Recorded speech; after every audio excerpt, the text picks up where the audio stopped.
అలా అయిన తర్వాత చివరిలో బయట వేసేసి కొంచెం పెరిగేస్తాను. నేను కొంచెం అద్భుతమైన పొడవలు పెట్టాను దైవజనులు. నేను కొంచెం పెరిగాన్ని కలిపి కొంచెం చెప్పిన దేవుని బిడ్డలు సంఘంలో ఉన్నారు. సంఘానికి సంబంధించిన నిన్న మనం చాలా విషయాలు తెలుసుకున్నాము. కొన్ని విషయాలు దాన్ని అనుబంధంగా మాట్లాడతాం. చూడండి, కొలస్సీయులకు రాసిన పత్రిక 2వ అధ్యాయం 6వ వచనం. కావున మీరు ప్రభువైన క్రీస్తు యేసును అంగీకరించిన విధంగా ఆయన యందు వేరు పారిన వారై ఇంటి వల్లే కట్టబడుచు మీరు నేర్చుకున్న ప్రకారం విశ్వాసమును స్థిరపరచబడదు కృతజ్ఞతాస్తుతులు చెల్లించుటకు విస్తరించచ్చు నడుచుకోండి. చిన్న ప్రార్థన. పరిశుద్ధుడా, నీ నామం బట్టి వందనాలు. నీ లేఖన భాగాలు ఇప్పటి వరకు మేము విన్నాం. మరి కొద్ది నిమిషాలు మీరు మాతో ఉండి ఉన్నతమైన నీ ఆలోచనలను మాతో చెప్పండి. బలహీనుడు మట్టివాడు నీ దాసుడు నిలబడ్డాడు. తండ్రి, మీరే మాట్లాడండి. ఆత్మస్పర్శ మాకు అనుగ్రహించండి, అవగాహన కలిగించండి. సత్యాన్ని సత్యంగా అంగీకరించే మనస్సు మాకు దయచేయండి. సమాధాన సంబంధమైన సంగతులు మాకు తెలియచేయండి. మహిమ పొందండి, రేపండి, పురుకొల్పండి. యేసయ్య పరిశుద్ధ నామమున స్తుతించి ప్రార్థిస్తున్నాము తండ్రి, ఆమేన్. పిల్లరా, అపోస్తలుడైన పౌలు ఎఫెసీలో వర్తమానం చెబుతున్నప్పుడు కొలస్సై నుండి ఈ ఎపఫ్రా ఇలాంటి మంచి ఆసక్తి కలిగిన దేవుని పిల్లలు అక్కడికి వచ్చి సత్యాన్ని తెలుసుకొని వెళ్ళి ఆ ప్రాంతంలో కొలస్సై ప్రాంతంలో సత్యాన్ని వెల్లడి చేశారు. కొలస్సైకి జైల్లో నుండి లెటర్ ఎందుకు రాశాడంటే, కొలస్సై ప్రజలు రకరకాలైన భిన్న బోధలతో ఇబ్బంది పడుతున్నారు. క్రీస్తుని గురించిన చాలా విభేదాలు అక్కడ ఉన్నాయి. ప్రధానంగా 4 వాదాలు, అంటే 4 రకాలైన భిన్న బోధలు కొలస్సైలో సంఘాన్ని బాధపెడుతున్నాయి. క్రీస్తుని గురించిన భిన్న బోధలు ఈ రోజుల్లో 4-14 నిలబడతాను. ఈ రోజుల్లో వాళ్ళు చెప్పే బోధ సరైనది కాదు. సరైన క్రీస్తు తత్వం, ఆయన మూర్తిమత్వం మనం తెలుసుకోవాలి. యేసు క్రీస్తు అంటే, క్రీస్తు అంటే మెస్సియా. క్రీస్తు అన్న మెస్సియా అన్న ఒకటే. క్రీస్తు అనేది గ్రీక్ పదం, మెస్సియా అనేది హెబ్రీ పదం. ఒకసారి అంటే వాటర్ మెలన్ అన్నా, ఇదంతా కలిగికాయ అంటారా, పుచ్చకాయ అంటారా? పుచ్చకాయ అన్నా వాటర్ మెలన్ అన్నా ఉంటాయి. అది ఇంగ్లీష్, తెలుగు. మెస్సియా అనేది హెబ్రీ భాషలో, క్రిస్టోస్, క్రీస్తు అనేది గ్రీక్ భాష. మరి యేసు అంటే రక్షకుడు, శరీరంతో వచ్చాడు కనుక శరీరంతో వచ్చిన మెస్సియా యేసు క్రీస్తు అంటే. అక్కడున్న 4 భిన్నమైన బోధలు ఖండించాడు అన్న. మీరు బాగా స్టాండర్డ్గా ఉన్నారుగా, మీరు స్థిరంగా ఉన్నారుగా, మీరు బలంగా ఉన్నారుగా, జాగ్రత్త. ఇదిగో నేను చెప్తున్నానని 6వ వచనం నుండి 19వ వచనం వరకు కూడా ఆ 4 రకాలైన భిన్న బోధలు చెప్పాడు. 2 మాటలు పూర్తిగా చెప్తాను నేను. ఎలాంటి భిన్న బోధలు ఉన్నాయో మొట్టమొదటిది 6వ వచనం నుండి మనం చదివితే 8వ వచనం నుండి 10వ వచనం వరకు కూడా, ఇంకా 8వ వచనం నుండి 10వ వచనం వరకు. మొట్టమొదటి జ్ఞానతత్వవాదం, నాస్టిసిజం అంటారు దాన్ని. ఈ నాస్టిసిజం అంటే ఏంటో తెలుసా? ఇదిగో యేసు వేరు, క్రీస్తు వేరు. మీరు చూస్తున్న ఆ యేసు అనే ఆయన మెస్సియా కాదు. ఆయన మరీ పుట్టిన ఒక సామాన్యుడు, ఒక కామన్ మ్యాన్. అప్పుడప్పుడు ఆయన లోపలికి ఏదో ఆత్మ వచ్చి శుచిక్రియ చేస్తుంది తప్ప యేసు వేరు క్రీస్తు వేరు అని చెప్తున్నాడు. అది జ్ఞానతత్వవాదం. అందుకనే ఇక్కడ 8 నుండి అని చెప్తున్నాడు, ఆయన అనుసరించకుండా మనుషుల పారంపర్యాచారం అనగా లోక సంబంధమైన తత్వజ్ఞానం చేత మిమ్మల్ని చెర పట్టుకుని పోవాడు ఎవడైనా ఉండలేమో జాగ్రత్త చూసుకోండి. ఎవడైనా వచ్చి యేసు లేదా క్రీస్తు లేదా, పౌలు చాలా చోట్ల ఇలాంటి బోధకి ఖండించాడు. యేసే క్రీస్తు అయి ఉన్నాడు అని బోధించారు. అంటే మనకి యేసే క్రీస్తు అయి ఉన్నాడంటే అంటే అర్థం వాళ్ళు వేరు చేశారు. కనిపించే యేసు క్రీస్తు కాదు అని, ఈ యేసే క్రీస్తు అని చెప్తున్నాడు. ఇంకా తర్వాత వచ్చాను 9వ వచనం, ఏలయనగా దేవత్వం యొక్క సర్వ పరిపూర్ణత, దేవుడు అనబడిన మెస్సియా యొక్క గుణ లక్షణాలన్నీ క్రీస్తునందు శరీరముగా సంపూర్ణంగా నివసిస్తున్నాయి. అంటే యేసు ప్రభు శరీరాన్ని చూస్తే మెస్సియా యొక్క లక్షణాలన్నీ ఆయనలో సంపూర్ణంగా కనబడింది. కనుక కనిపించే యేసే మనం ఎదురు చూస్తున్న క్రీస్తు. కనుక జ్ఞానతత్వవాదం, నాస్టిసిజం, చాలా లక్షణాలు లేదు. ప్రధానంగా పౌలు యేసు క్రీస్తుని గురించి విషయాలు వాళ్ళకి బోధించాడు. కనుక ఆయన మీరు సంపూర్ణమైన సమస్త ప్రధానులు అధికారులు ఆయన శిరస్సు అయి ఉన్నారు. యేసు ప్రభువే సమస్తానికి ఆధారము. అందుకని చెప్తాడు 1 అధ్యాయం 15వ వచనంలో, అదృశ్య దేవుని యొక్క స్వరూపే అంటే కనిపించని దేవుని యొక్క కనిపించే స్వరూపం యేసు ప్రభు. మన లోకానికి లేదా చెప్పాలా, యేసు ప్రభు ఎవరంటే the icon of invisible God, కనిపించని దేవుని యొక్క కనిపించే స్వరూపం యేసు ప్రభు. ఆయన సర్వ సృష్టికి ఆది సంబోధుడు, ప్రోటోటోకోస్ అన్నది ఆదికి మూలమైన. ఆయన లేకుండా ఏమి కాగలేదు.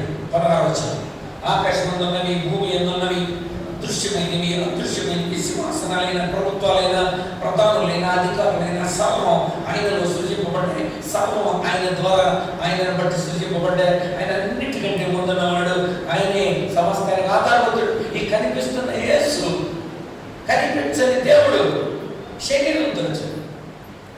జ్ఞానతత్వవాదాన్ని ఖండించాడు. రెండవది ధర్మశాస్త్రవాదం.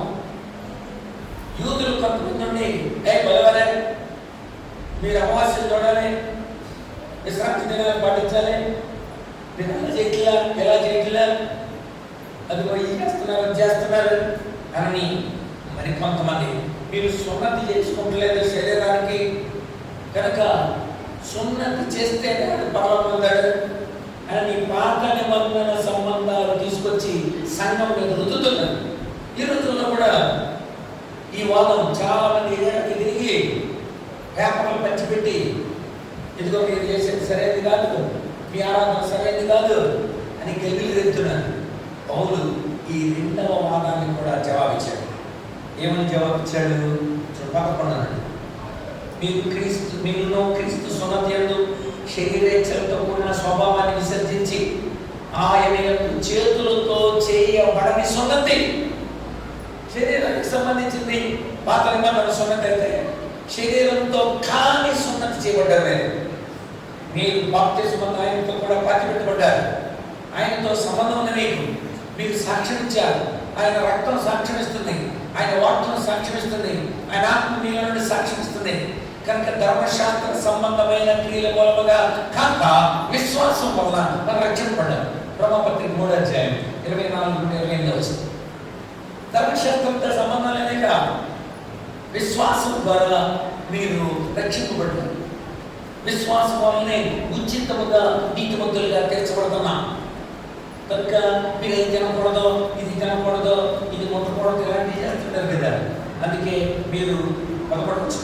అపరాధం వలన శరీరం సున్నతి పొందడం వలన మీరు ఆడ దృష్టిలో ధర్మశాస్త్ర దృష్టిలో మృతులై ఉండగా దేవుడు రాతలోపకమైన ఆజ్ఞల వలన మన మీద రుణముగా మనకు విరోధంగా ఉండే పత్రాన్ని మేకులతో సిలువకు కొట్టి దాని మీద ఉన్న చీవరాలను విడిచివేసి అడ్డం లేకుండా ఎత్తివేసి మన పాపాలను క్షమించి తనతో పాటు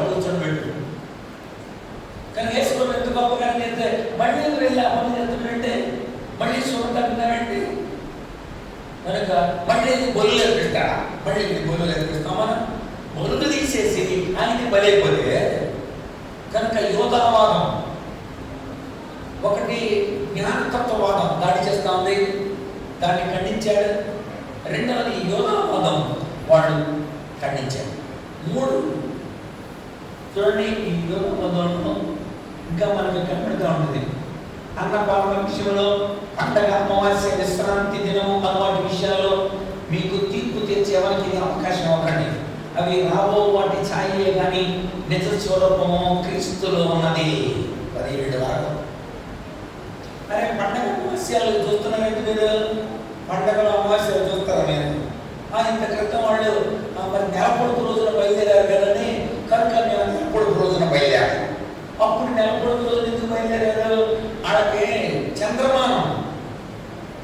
చంద్రమానం నడుస్తుంది ఆ రోజుల్లో.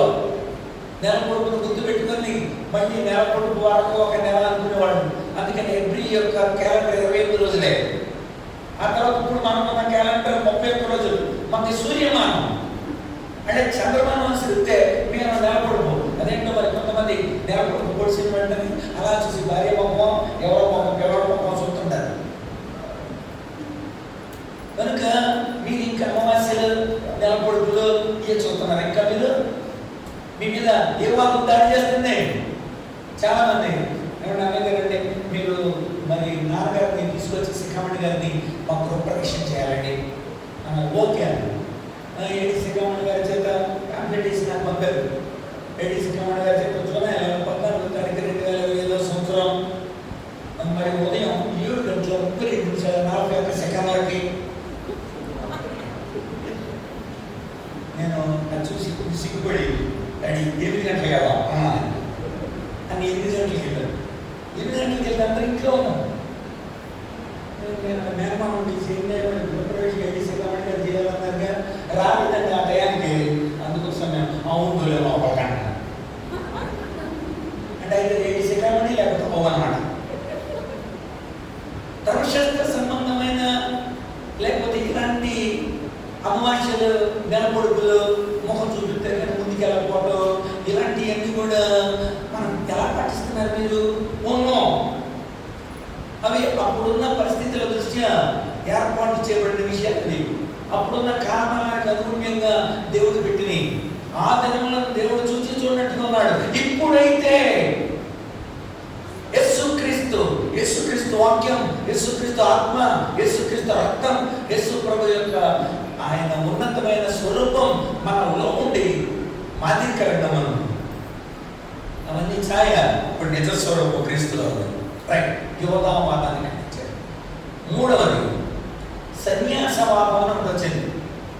సన్యాసవాదం, ఉపవాసాలు ఉంటే ఎక్కువ ఆశీర్వాదాలు పొందుతాంగా, అందుచేత శరీరాన్ని నలగొట్టేసుకొని మనం ఏమి తిండి తినకుండా అలా పడి వెళుతుంటే దేవుడు మనల్ని చూసి, అమ్మో నా కుమారుడా, నా కుమార్తె, నువ్వు బాగా ఉపవాసం ఉన్నావు కనుక నీకు నేను బాగా ఆశీర్వాదాలు ఇస్తాను అని శరీరాన్ని నలగొట్టుకుంటే దేవుడు కరుణ చూపుతాడని సన్యాసవాదం ఉంటుంది. దానికంటే ముందు ఇక్కడ చూడండి 17, 18, 19 మార్మికవాదం ఉంటుంది. మిస్టరీ మార్మికవాదం అంటే అర్థమే తెలుసా? అడిగిన తెలుసా? దేవుడికి పాపంతో సంబంధం లేదు. దేవుడు డైరెక్ట్ గా ఈ భూమికి ఎంటర్ అవడం. మధ్యలో కొంతమంది ఉంటారు, దేవతలు ఉంటారు. కనుక ఆరాధన కనుక మనం చక్కగా మెయింటైన్ చేస్తే దేవత ఆరాధన, దేవదూత ఆరాధన, ఇది మార్మికం. చదువుతున్నాను చూడండి. ఇక్కడ 17వ వచనం 17-18 నుండి, అతి వినయాసక్తుడై దేవదూత ఆరాధన తీర్చగలిగి తను చూచిన వాటిని గురించి గొప్పగా చెప్పుకోవచ్చు. తన శరీర సంబంధమైన మనసు వల్ల ఊరకనే పోవచ్చు. శిరస్సును హత్తుకాని వాడెవడు మీ బహుమానాన్ని అపహరింపనీయకండి. శిరస్సు మూలముగా సర్వ శరీరము కీళ్ల చేతను నరముల చేతను పోషింపబడి అతుకబడి దేవుడి వల్ల కలిగి అభివృద్ధి పొందుతుంది. దేవుడికి అతకాలి కానీ, దేవుడి ద్వారా డైరెక్ట్ ఉండాలి కానీ మధ్యలో దేవతల ఇంటి మధ్యలో కనుక దేవుడికి ఈ భూమి అంతా పాపంతో నిండింది కనుక ఈ పాపంతో దేవుడికి సంబంధం లేదు. మధ్యలో కొంతమంది ఉన్నారు, ఆడవాళ్ళని మనం సేవిస్తే ఆడవాళ్ళ ద్వారా దేవుడు మనలో పెరుగుతాడు, మనల్ని ఆశీర్వదిస్తాడు అనే వాదం, మార్మిక వాదం అర్జునుడు ఏమవుతుంది ఆ ప్రాంతం. అందుకు చెప్తున్నాడు, నాన్న అలా లేదు, దేవుడితో సంబంధం ఉంటే మనము శరీరం సంఘంలో ఉంటాం. ఈ శరీరం శిరస్సును హత్తుకుని ఉంటుంది, శిరస్సు నుండి ఆదేశాలు వస్తాయి, అంతే కదా. పక్షవాతం అంటుంటారు, అంటే ఈ శిరస్సులో ఈ భాగం దగ్గర దెబ్బతింది అనుకోండి, ఈ భాగం అంతా స్వచ్ఛపడదు, ఈ భాగం దెబ్బతింది అనుకోండి, ఈ భాగం అంతా స్వచ్ఛపడదు. ఇలా ఉంటాయి లేదు లబ్ధికి. అంటే ఇక్కడ నుండి ఆదేశాలు వస్తాయి. యేసుక్రీస్తు నుండి సంఘం నడుస్తుంది, దేవుడితో అతుకుపడాలి. కానీ మధ్యలో ఎవరు ఉన్నది? ఎవరు లేడు మధ్యలో ఏ దేవత లేడు అని చాలా స్పష్టంగా చెప్తున్నాడు. మనకు కూడా కొంతమంది ఉన్నారు, వాళ్ళు అంటారు మరి ఆమె ద్వారా దేవుడి దగ్గరికి వెళ్ళాలండి, ఆయన ద్వారా దేవుడి దగ్గరికి వెళ్ళాలని మనం అని మధ్యలో కొంతమందిని పెట్టేసుకున్నారు, భక్తులు నో. యేసుక్రీస్తు మనం అతుకబడిన వారు ఉండాలి, సంఘానికి ఆయన శిరస్సు, ఆయన ద్వారా మనం ఆదేశింపబడి బలపరచబడి అతుకబడి క్షమాభివృద్ధి పొందాలి. ఇదేమంటే ఎఫ్ఎస్సీలో కూడా చెప్తాడుగా, మాట ఇక్కడ కూడా చూడండి. ఎఫ్ఎస్సీ పత్రికలో 4వ అధ్యాయంలో, ఎఫ్ఎస్సీ పత్రిక 4వ అధ్యాయం 16, ఆయన శిరస్సు అయి ఉన్నాడు కనుక ఆయన నుండి సర్వ శరీరం చక్కగా వచ్చబడి తనలో ఉన్న ప్రతి అవయవం తన పరిమాణం చొప్పున పనిచేస్తుండగా ప్రతి కీలు వలన కలిగిన బలం చేత అతుకబడి ప్రేమ యొక్క తనకు క్షమాభివృద్ధి కలిగినట్లు శరీరానికి అభివృద్ధి కలుగు చేసుకుంటుంది. ఈ శిరస్సు నుండి ఆదేశాలు వచ్చి శరీరం అంతా పనిచేస్తుంది. కొన్నిసార్లు ఇక్కడ నుండి ఆదేశాలు లేవనుకోండి, స్వచ్ఛపడిపోతాయి. అప్పుడు కాలు ఉంటుంది కానీ నడవదు, చెయ్యి ఉంటుంది కానీ పనిచేయదు. నువ్వు ఉంటావు కానీ పనిచేయవు. సంఘంలో ఉంటాం, సంఘంలో ఉంటాం, స్వచ్ఛపడి ఉంటాం, సంఘంలో ఉంటాం, పనిచేయకుండా ఉంటాం. కారణం దేవుడితో సంబంధం లేదు. దేవుడితో సంబంధం ఉండడానికి కోసం మధ్యలో ఎవరు లేరు కనుక మార్మిక వాదాన్ని ఖండించాడు. ఇక చివరిది సన్యాసవాదం. అది చూడండి, 20 నుండి. మీరు క్రీస్తుతో కూడా లోకం యొక్క మూలపాఠాల విషయంలో చచ్చిపోయారు కదా. లోకంలో బ్రతుకుతున్నట్టుగా మనుషుల ఆజ్ఞను పద్ధతులను అనుసరించి, ఇదిగో అది పట్టుకోకూడదమ్మా, ఇదిగో అది తినకూడదమ్మా, ఇదిగో ఇది ముట్టకూడదమ్మా, ఇలా చెప్తున్నావేంటి అని ఇవన్నీ వాడుకున్న చేత నశించిపోతాయి కదా. స్వేచ్ఛారాధన విషయంలో, వినయ విషయంలో, దేహ శిక్ష విషయంలో జ్ఞానరూపకంగా ఎంచబడుతున్నవి కానీ శరీరేచ్ఛ నిగ్రహ విషయం ఏమాత్రం ఎన్నిక చేయదగినవి కావు. ఆ మధ్యన నేను ఒక చోటకి పిలువబడ్డా. ఆ పక్కన కూర్చున్న ఆయన ఒక స్పీకర్ వచ్చాడు. నా వెనక బోర్డు అనమాట, కోసం వాక్యం అందించేదారు. పక్కన ఆయన ఫోటో వేసి, ఈయన 276 రోజులు ఉపవాసం ఉంది. చచ్చిపోతుంది కదా అసలు ఎవరైనా. సరే అది కనుక్కోవాలని పక్కన మెల్లగా సార్ మీరు అన్ని రోజులు ఎలా ఉపవాసం ఉన్నారు బ్రదర్ అన్న. వెంటనే దేవుని కృపచాక నేను అదే దేవుని కృపచాలే ఎలా ఉన్నారు పద్ధతి చెబితే నేను కూడా పాటిద్దామని. ఎలాగ మీరు ఉపవాసం ఉన్నారు? ఉదయం నుండి రాత్రి 11 గంటల వరకు మింగడం అన్నాడు. ఉదయం నుండి రాత్రి 11 గంటల వరకు కూడా మింగడం. ఆ తర్వాత అన్నాను కొద్దిగా ఆహారం, ఆ తర్వాత కొద్దిగా జ్యూస్ తాగుతాను. కొద్దిగా ఆహారం, కొద్ది జ్యూస్ తీసుకొని 276 914 రోజులు కూడా ఉండవచ్చు. అది ఉపవాసం. నేను ఉపవాసం ఉన్నానని చెప్పుకోవడానికే తప్ప, కడుపు మార్చుకోవడానికే తప్ప, దేవుడిని ఉపవాసం అంటే కడుపు మార్చుకోవడం కాదు, పశ్చాత్తాపపడడం, తమ స్థితిని మార్చుకోవడం. అది ఖండించాడు. మీరు ఇప్పుడు ఇజ్రాయెల్ దేశం వెళ్తే యూదులలో చాలా మంది కొరడంతో కొట్టుకుంటూ కనబడతారు. ఆ ఏడుపుల గొడ దగ్గర చాలా మంది చక్కగా మేకులు కొట్టుకొని ఆ మేకుల మీద పడుకొని కనబడతారు. ఇప్పటికీ సన్యాసవాదం ఏమవుతుంది? తమ శరీరాన్ని నాశనం చేసుకొని శరీరాన్ని సృష్టింపు చేసుకుంటే పరలోక రాజ్యంలో దేవుడు ఎలా మెచ్చుకుంటాడు? కూర్చుంటాడు. పౌలు చెప్తున్నాడు, మీరు అలా ఉండకూడదు నాన్న, అలా ఉండకూడదు. మరి ఎలా ఉండాలి? ఆ పైన 3 మాటలు. ఇదంతా ఉపోద్ఘాతం అనుకుంటున్నారేమో. పౌలు చెప్పిన మాటలకి మూలం ఈ 4 వాదనాలు. అంటే జ్ఞానతత్వవాదం, యోగ మతానికి సంబంధించిన వాదం, మార్మికమైన వాదం, 4వది సన్యాసవాదాలు మిమ్మల్ని కనిపించేస్తాయి కదా. మీరు ఎలా ఉండాలంటే ఇప్పుడు చదవండి. ఇప్పుడు చదువుతున్నాం చూడండి, 6వ వచనం 7వ వచనం. క్రీస్తును అంగీకరించి మొట్టమొదటిది ఆయన యందు వేరుపాలి, అది మీరు ఉండాల్సింది. అంటే ఇక్కడ 3 పోలికలు చెప్పాడు. మొట్టమొదటి పోలిక గుర్తుపెట్టుకోండి. నిన్న మనం చాలా విషయాలు చూసాం, సంఘానికి ఉన్న పోలికలు. ఇక్కడ పోలికలు 3 చెప్తున్నాడు. మీరు క్రీస్తులో వేరుపాలి అన్నాడు. అంటే ఏంటో తెలుసా? సంఘం ఒక పొలం. ఆ పొలంలో మీరంతా నాటబడ్డారు. ఐగుప్తు నుండి పెరిగి తెచ్చినాడు, సంఘ ద్రాక్ష తోటలో నిన్ను నాటినాడు.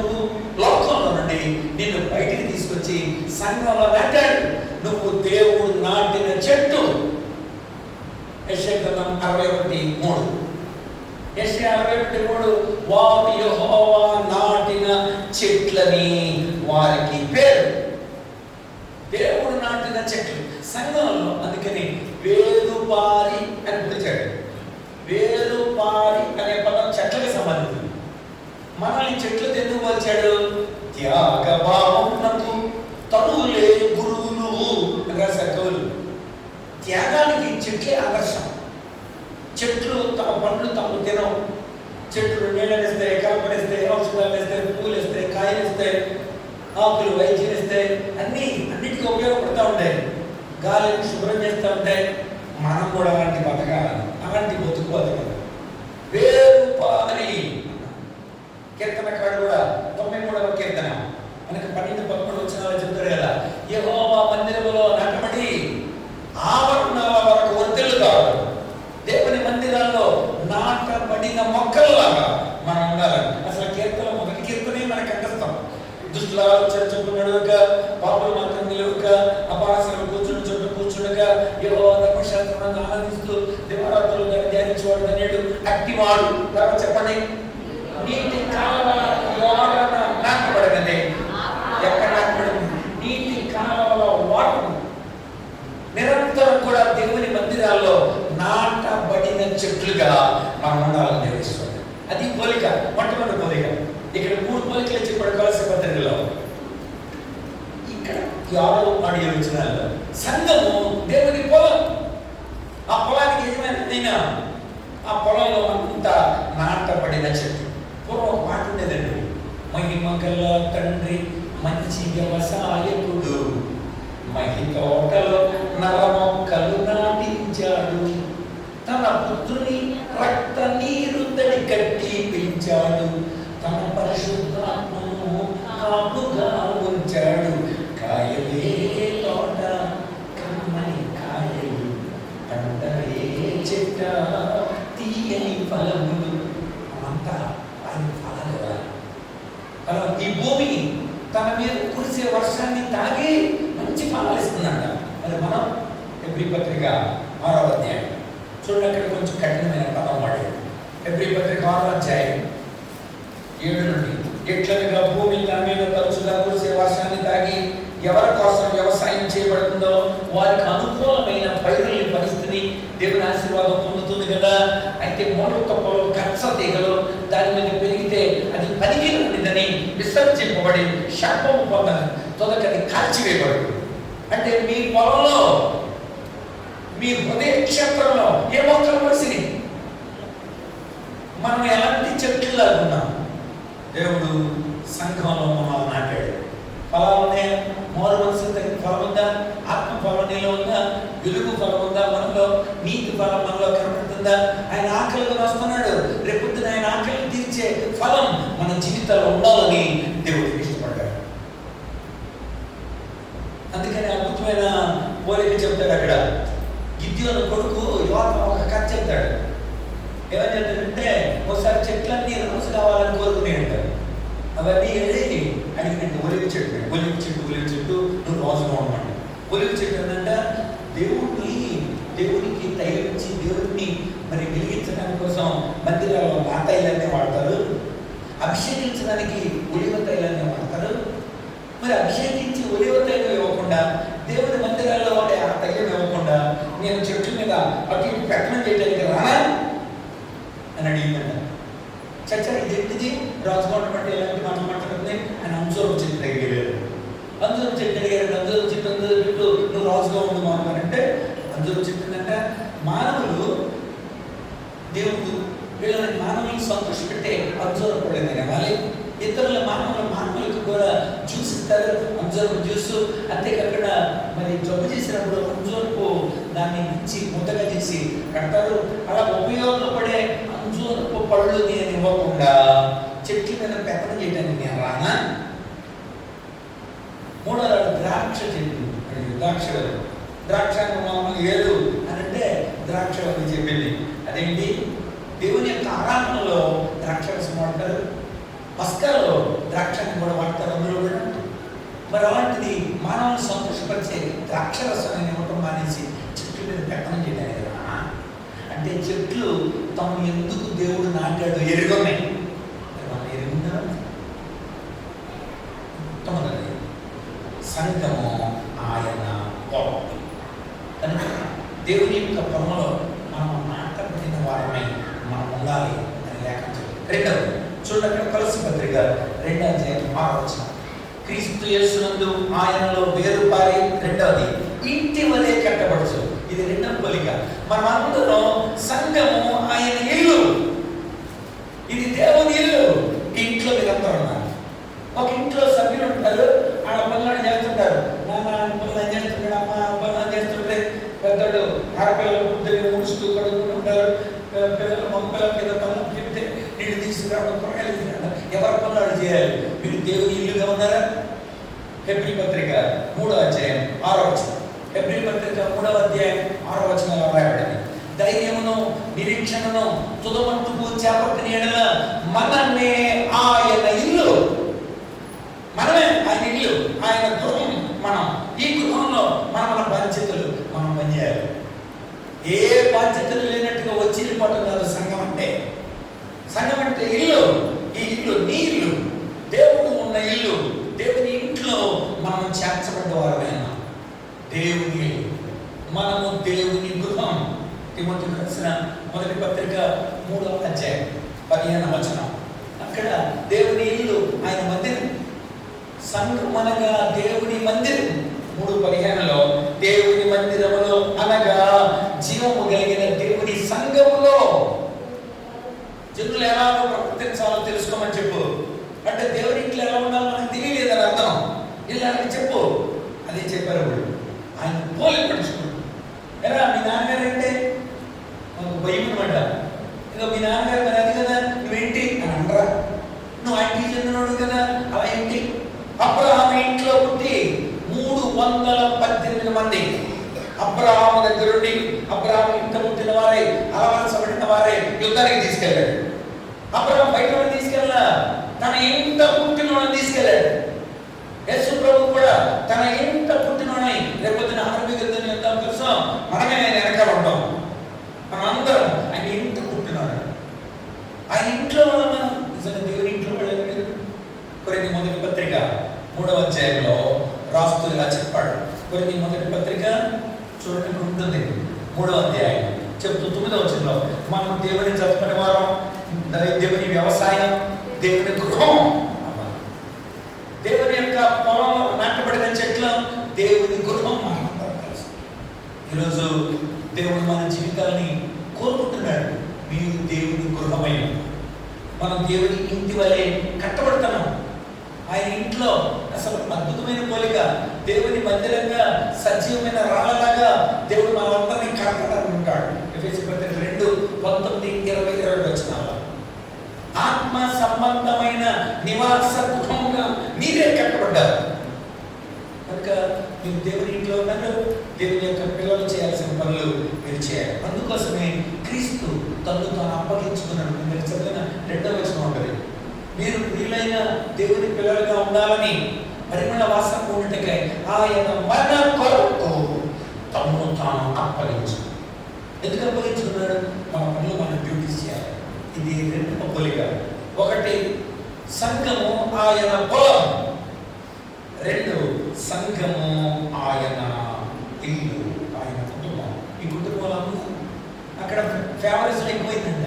ఫేవరిజాలు బాధపడ్డాడు కొరింథీ పత్రిక. కొంతమంది అన్నారంటే మేము పౌలు వాళ్ళం అన్నారట. మరి కొంతమంది అన్నారంటే మేము పేతురు ఫ్యాన్లు అంటాడు. ఫ్యాన్స్ ఉంటారు కాబట్టి మరి సంఘాలకి. మరి నాకు తెలియదు పేతురు సంఘం, పేతురు అంటే ఇష్టమైన వాళ్ళమే అన్నారట. మరి కొంతమంది అన్నారంటే మేము అపోల్లో అంటాడు. ఎందుకని గొడవ వచ్చిందంటే ఫస్ట్ ప్రసంగం చేసింది పేతురు. ఆ ప్రసంగానికి చాలా మంది రక్షణ పడ్డారు, 3,000 మంది. అందుచేత పేతురు ఫ్యాన్లో మరి ఎక్కడ ఉండలేదు. నెక్స్ట్ ఏంటంటే ఇంకొకరు వచ్చి ఆ పేతురు ఎవరు మన కొరింథీ పట్టణంకి వచ్చారా? రాలేదు. మన కొరింథీకి వచ్చి నీకు పౌలు వచ్చాడు, అందుకే పౌలు ఫ్యాన్లు ఉన్నాను అన్నాడు. మరి కొంతమంది ఉన్నారంటే ఆ పౌలు ఏమైనా ఇప్పుడు ఉన్నాడా?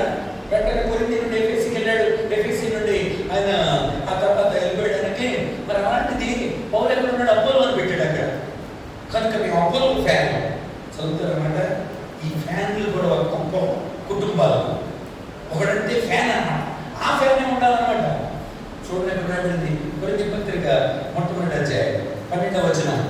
ఒకడు నేను పౌలు వాడను, నేను ఒకడు అపోలో వాడను, మరి ఒకడు కేఫా వాడను, ఇంకొకడు క్రీస్తు వాడని చెప్పుకుంటున్నాడు.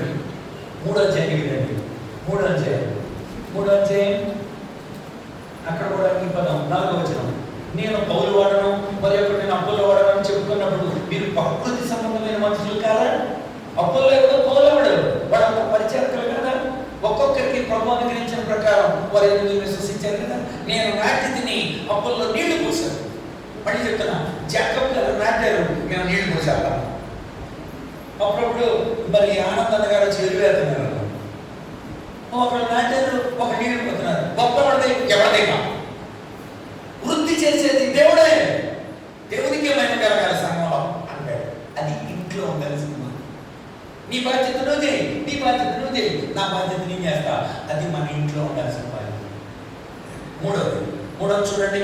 ఒకటి అక్కడ రాబడింది, ఒకటి సంఘము ఆయన యొక్క పొలం, రెండు సంఘము ఆయన ఇల్లు. మూడవది చూడండి 7వ వచనంలో మీరు నేర్చుకున్న ప్రకారము అన్నాడు. సంఘం ఒక పాఠశాల. ఈ పాఠశాలలో మీరు నేర్పుతారు, మీకు ఎక్సర్సైజులు కూడా ఇస్తారు. అందుకే భక్తుడు తన పుస్తకంలో రాసిన ఇంగ్లీష్ పుస్తకంలో సంఘం ఒక పాఠశాల, సంఘం ఒక వ్యాయామశాల, సంఘం ఒక ప్రసూతిశాల. సంఘం ఒక పాఠశాల, ఇక్కడ నేర్చుకుంటారు అన్నీ. రెండు, సంఘం ఒక వ్యాయామశాల. మీరు ఇక్కడ ప్రాంతాల్లో అన్నీ కూడా సంఘము ద్వారా పరిచయం నేర్చుకుంటారు, సంఘము ద్వారా డాక్టర్తో నేర్చుకుంటారు, సంఘము ద్వారా కృపవరాలు ఎలా వినియోగించుకోవాలో నేర్చుకుంటారు, సంఘము ద్వారా లేఖనాలు నేర్చుకుంటారు, వ్యక్తిగతంగా నేర్చుకుంటారు, సహవాసం ద్వారా కూడా నేర్చుకుంటారు. సంఘం ఒక పాఠశాల, సంఘం ఒక వ్యాయామశాల. మూడవది సంఘం ఒక ప్రసూతిశాల. ఇక్కడ చాలా మంది పుడతారు, చాలా మంది అంగీకరించారు, తమ యొక్క చెప్పారు మేము యేసుప్రభువుని నమ్ముకున్నాం అన్నాను. సంఘం ఒక ప్రసూతిశాల. దేవుడు నేర్పిస్తాడు సంఘంలో. అందుకన్నాడు సంఘం అనే పాఠశాలలో నేర్చుకోండి. మీరు నాకంతా నేర్చుకోండి. మత్తయి సువార్త 11:29. మత్తయి 11:29 నేను సాత్వికులకు దేవుని మనసు కలవాడు కనుక మీ మీద నా కాడి ఎత్తుకొని నాకంతా నేర్చుకోండి అన్నాడు. నేర్చుకోండి రండి. సంఘంలో నేను నేర్చుకున్నాను. మీరు మాదిరి నేర్చుకున్నారా? లేఖనాలు నేర్చుకున్నారా? లేఖనాలు ఎలా చదవాలో నేర్చుకున్నారా? దేవుడి విశ్వాస నీతి ప్రమాణాల యొక్క విలువలు నేర్చుకున్నారా? సిద్ధాంతాలు నేర్చుకున్నారా? ఏమి నేర్చుకున్నాం మన సంఘం? ఫేవరిజాలు నేర్చుకున్నామా? ఏమి నేర్చుకున్నాం సంఘం? ఈ పాఠశాల మన కోసం ఏర్పాటు చేయబడింది. ఇందులో మనం నేర్చుకోవాలి. అనేక మందికి మాదిరి బయటికి వెళ్ళి చెప్పాలి. అందుకన్నాడు నా యొక్క మీరు నేర్చుకోండి. అసలు ఆ రోజుల్లో యేసు ప్రభు శరీరం జరిగిన దినంలో ఆయన మాటల కోసం పెద్దల కడమే వచ్చి చూడండి ఉంటుంది. లూకా సువార్త 21వ అధ్యాయం ఆఖరి వచనం 47వ వచనం. లూకా సువార్త 21:47 ఆయన బోధ నిమిత్తమై వారు పెద్దల కన్యాగా జరుగుతున్నారు. పెద్దల కన్య మరి నేర్చుకుంటున్నారు. మీరు ఆయన పదాల దగ్గర నేర్చుకోవడానికి ఇష్టపడుతున్నారు. మార్తా మధ్య ఇంట్లో ఉన్నారు. యేసు ప్రభు వచ్చాడు. వెంటనే వాళ్ళ ఇంటి గదిలో నుండి మరి వచ్చేసింది. దేవుని పాఠాల దగ్గర కూర్చొని నేర్చుకుంటాం అంటే మా అంత సీరియస్గా వచ్చింది. ఏంటి ప్రభా వాటర్ మీటింగ్ అంటే ఈటింగ్ ఉందా? మరి అలాంటప్పుడు మీటింగ్ అంటే ఈటింగ్ ఉన్నప్పుడు మరి నాకు సహాయపడాలి కదా, ఎందుకు నా చెల్లిని నీ పాఠాల దగ్గర కూర్చోబెట్టుకున్నా అంటే దేవుడు అన్నాడు, అమ్మా ఇది తింటే తెల్లారి సరకాల మళ్ళీ తినాలమ్మా, కానీ నేను చెప్పేది తింటే అవసరంలా. మార్త నువ్వు అనేకమైన పనుల గురించి తొందరపడుతున్నావు. అవసరమైనది అది పాఠాల దగ్గర నేర్చుకోండి. అందుకని అంటాడు మనము కూడుకొనుట మానక అన్నాడు. ఫిబ్రవరి పత్రిక 10:24 కూడుకొనుట మానక. ఎప్పుడు కూడా కూడుకొనుట మానక అనలా. వండుకోబోయేది కూడుకోవటం మానక ప్రతి సత్కార్యాలను ఒకరినొకరు పురుకొలుపుకోవడానికి, రేపుకోవడానికి, ప్రేమ కలిగి సత్కార్యాలు చేయడానికి కూడుకోండి. మరి ఎందుకు కూడుకుంటున్నాం? మనం నేర్చుకోవడానికి, క్రీస్తు మాదిరి, క్రీస్తు మనస్సు మనం కలిగి ఉండడానికి నేర్చుకున్నాం. తిమోతి నువ్వు నా దగ్గర నేర్చుకున్నావుగా. ఏం నేర్చుకున్నాడు తిమోతి? ఒకసారి చదవండి. 2వ వచనం చూపించి ప్రార్థన చేస్తాను. చూడండి 2వ వచనం తిమోతి పత్రిక 2వ పత్రిక 3వ అధ్యాయం. తిమోతి ఏం చూశాడు పౌలు నుండి? అక్కడ మనం చూద్దాం. చూడండి అక్కడ 2వ పత్రిక 3వ అధ్యాయం 10. నా బోధ, నా ప్రవర్తన, నా ఉద్దేశం, నా విశ్వాసం, నా దీర్ఘశాంతం, నా ప్రేమ, నా ఓర్పు, అంత్యోక్య వస్త్రపట్నం, నాకు కలిగిన హింసలు, ఉపద్రవాలు ఇవన్నీ తెలుసుకుని వెంబడించాం. ఈరోజు మీరు కలిగి ఉన్న దాన్ని బట్టే జనం మనం చూసి యేసు ప్రభు దగ్గరికి రావాలి. మీరు చెప్పే మాటలు బట్టి కాదు, 6 రోజుల ప్రసంగాలను బట్టి ప్రజలు మారరు. 6 రోజుల మీ జీవితాన్ని బట్టి మారతారు. నీ వెలుగు అనేక మందికి కనబడాలా, నీ ప్రవర్తన అనేక మందికి మాదిరిగా ఉండాలా. అప్పుడు అది లోపలికి రావాలి. మీరు సర్వేపల్లి రాధాకృష్ణ ఎలా అన్నాడు? ఎందుకు మీరు ఎక్కువ నమ్ముకోవట్లేదండి? మీరు ఎక్కడ ప్రసంగాలు చేసినా కొత్త నిబంధన తీసి ఆయన కొండ మీద చెప్పిన ప్రసంగాలను మీరు కోట్ చేసి మాట్లాడుతున్నారు. మీరు ఎందుకు యేసుప్రభువు కదా అని అడిగితే ఆయన ఇచ్చిన జవాబు ఏంటో తెలుసా అండి? నేను డైరెక్ట్ యేసుప్రభువు చూస్తే బాగుండేది, యేసుప్రభువు నమ్మినోళ్ళని చూశాను, అందుకే నమ్ముకోవాలి. యేసుప్రభువు నమ్మినోళ్ళని చూశాడంట, అడలో క్రీస్తు కనిపించట్లేదండి, అందుకే నమ్మట్లేదు. మహాత్మా గాంధీ గారి పక్కన హెన్రీ అదే అన్నాడు. ఏమన్నాడు? క్రైస్తవులే భారతదేశంలో క్రైస్తవులుగా బతుకుంటే భారతదేశంలో ఎప్పుడో క్రైస్తవ దేశం అయింది. అంత విచారకరం అనమాట. క్రైస్తవులా బతకుండా నేర్చుకోవడానికి ఇష్టపడాల మనం. ఇది పాఠశాల. ఈ పాఠశాల దిగించాడు దేవుడు. అందుకనే తిమోతితో చెప్తున్నాడు, తిమోతి నువ్వు బాల్యము నుండి ఎరుగుదు. కింద చెప్పాడు ఏ మాట, నువ్వు బాల్యము నుండి నువ్వు నేర్చుకున్నావు కదా.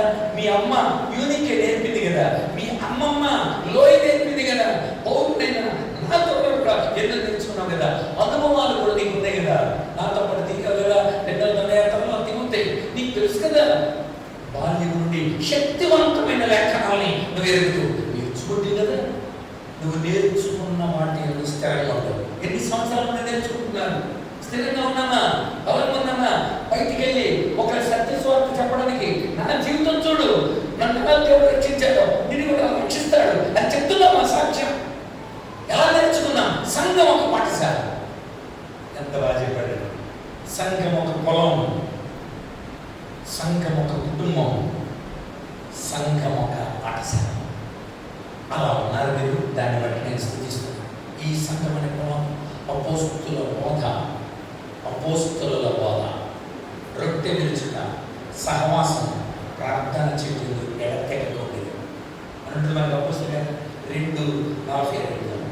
మీరు అపోస్తుల బోధలో ఎదిగారంట. ఏ బోధలో ఎదుగుతున్నాం మనం? అపోస్తుల బోధ చెబుతున్నప్పుడు దాన్ని అనుసరిస్తున్నామా? కనుక ఈ 3 పోలికలు గుర్తుంచున్నాం. లోకంలో మనం కవర్ పెట్టే ఎన్నో బోధలు ఉండొచ్చు, కానీ 3 గుర్చిపోకండి. సంఘము చెప్పండి, 3 పోలికలు చెప్పండి. సంఘము ఆయన పొలం, మనం దేవుడు నాటిన చెట్టు. 2 సంఘము ఆయన కుటుంబం, ఆయన తండ్రి, మన కుటుంబంగా ఆయన పిల్లలుగా ఆయన పిల్లలు నడుచుకోవాలి. 3 సంఘము ఒక పాఠశాల, ఆయన నిజమైన గురువు గారు, ఆయన అనుసరించినాడు. ఆయనే నెంబర్ 1 గురువు. నేను చెప్తున్నా, ఒక ఆయన అయిపోయిన తర్వాత కౌంట్ ఇచ్చాడు. లోకంలో 1,00,000 మంది గురువులు ఉన్నారు, యేసు ప్రభు గురువు అన్నాడు. అవునండి, యేసు ప్రభు నేనే గురువుని అన్నాను. అందుకని చెప్పాను అన్న అలా నేనే గురువుని చాలా మంది చెప్పారు అన్నాను. నాకు చాలా బాగా కలిగారు. ఇంకా డైరెక్ట్గా చెప్పాలనుకున్నాను. ఒక్క మాట చెప్పాను. నేను గురుగీత చదివానండి. గురువుకు ఉండవలసిన లక్షణాలు చదివాను నేను. గురు నిర్మల శాంత సాధు మృదు భాషిణి కామక్రోధ నిర్ముక్త సదాచార జితేంద్రియం. గురువుకి 9 లక్షణాలు ఉండాలన్నా. గురు నిర్మల, గురువు పవిత్రుడు పరిశుద్ధుడు ఉండాలి. శాంత సాధు సాత్వికుడు దీనమనస్కుల వాడే ఉండాలి. భాషిణి అందరితో చక్కగా మాట్లాడగలిగిన వాడాడు. కామక్రోధ నిర్ముక్త, కామాన్ని, క్రోధాన్ని, లోపాన్ని, మోహాన్ని, మతాన్ని, మత్సరాన్ని, అక్షయ వర్గాన్ని జయించగలిగిన వాడు. సదాచార జితేంద్రియం, ఆచార వ్యవహారాల్లో ఎక్కడ తప్పిపోకుండా శరీరాన్ని జయించగలిగిన వాడు. ఈ 9 లక్షణాలు చూపించండి. ఆ గురువుకి నమస్కారం చేసి ఆయన ఫోటో పెట్టుకుని ప్రతిరోజు దండం పెడతాను. ఈ 9 లక్షణాలు మీరు కూడా ఎక్కడైనా చూపిస్తే నేను ఆయనకి నమస్కరించి ప్రతిరోజు ఆయన సేవిస్తాను. ఈ 9 లక్షణాలు గురువు గారు లేవు, ఒకే గురువు అని మా ప్రభు యేసుక్రీస్తు. ఆయన బోధన ఆశించింది. అందుకే ఎవ్వరు లేరు. మానవుడు గురువు గారికి లక్షణాలు ఉండాలని చెప్పుకున్నారు కానీ ఒక్కడికి లేవు. ఈ నవలక్షణాలు అన్ని అవలక్షణాలే ఎవడ బతుకు చూసి. కనుక నిజమైన మార్గదర్శిగా మన ముందు నడిచిన గురువు ఆయన. అందుచేత ఆయన పాఠశాలలో నేర్చుకుందాం, ఆయన ద్వారా నడిపింపబడదాం. అట్టి కృప పరిశుద్ధాత్మ మనకందరికీ అనుగ్రహించునుగాక. ప్రేమ కలిగిన తండ్రి, నీ నామం పట్టుకున్నాను. లోకంలో భిన్నమైన బోధలు అనేకం మమ్మల్ని సతమతం చేస్తున్నాయి. సంఘం ఏంటి, ఎలాంటి సంఘంలో మేము ఉన్నాం అనే ఒక స్థిరమైన బలమైన లేఖన సత్యాన్ని మాకు చెప్పారు. సంఘము నీ ఉన్నతమైన కులముగా మీరు నాటిన చెట్లుగా, సంఘము నీ ఉన్నతమైన కుటుంబంగా మీరు తండ్రిలోని మేమంతా పిల్లలుగా, సంఘము ఒక పాఠశాలగా మీరు నిజమైన గురువుగా మేము విద్యార్థులుగా సంఘంలో ఎలా ఉన్నాము మీరు మాకు తెలియజేశారు. అట్టి ఆధ్యాత్మిక స్థితి కలిగి నిన్ను పోలి నడుచుకున్నట్టు మమ్మల్ని అందరినీ బలపరచండి. మీరు కాల్చిన రక్తం ద్వారా నిరంతరం మా మనస్సాక్షిని శుద్ధి చేయండి. మీ ఆత్మ ద్వారా నిరంతరం మమ్మల్ని బలపరచండి. నీ వాక్యం ద్వారా నిజమైన ప్రత్యక్షత ఉంది. బిడ్డలను దీవించండి. యేసయ్య పరిశుద్ధ నామమున స్తుతించి ప్రార్థిస్తున్నాము తండ్రి.